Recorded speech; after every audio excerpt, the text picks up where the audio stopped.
Қайырлы күн достар, бүгін сіздермен сүтті қыз тортын дайындайтын боламыз. Ол үшін қойытылған сүтті салып аламыз. Оны жақсылап миксерлейміз. Оған жұмыртқа салып, тағы да жақсылап миксерлеп аламыз. Оған үй жағдайындағы жұмсақ сары майды алып, қосып, тағы да жақсылап миксерлеп алатын боламыз. Дайын болған массаға құрғақ ингредиенттерді ұн мен қопсытқышты салып, ұнға қопсытқышты қосып, оларды араластырып, електен өткізіп, тағы да жақсылап миксерлеп алатын боламыз. Бұл торттың корждары өте нәзік болғандықтан, поклан болмаса, осындай специализированный пергаментный бумагада пісіру керек.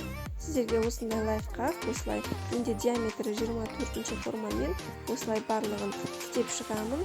Сосын 2,5 қасықтан барлығына салып, теп-тегіс барлығын тегіс қылып, осылай жайып шығатын боламыз. Пеште 180 градуста 5-3 минут аралығында пісіреміз. Мен кольцомен осылай істеп шықтым барлығы теп-тегіс болу үшін. Барлығын жайлап осылай түгел алып, дайырлап қоямыз. Енді крем жасайтын боламыз. Ол үшін творожный сырды жақсылап миксерлеп аламыз. Оған 2 қасық сгущенка қосамыз, және қант ұнтағын қосып, кілегейіміз 33-35% болу керек. Ол міндетті түрде. Менде молочный гостиниц, белорусский, натуральный кілегей, табиғи кілегей. Пайдалануға кеңес беремін. Дәмі өте дәмді. Сіздерге ұнайтынына сенімдімін. Кілегей өзінің формасын жақсы ұстап тұрғанша жақсылап миксерлеп алатын боламыз.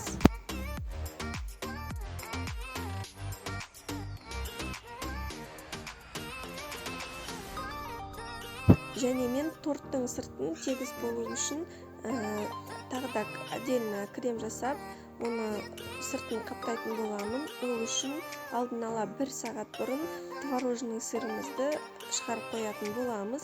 Үй температурасында болу керек творожный сырда және біздің майымызда. Менде натуральный сливочный май және творожный сыр.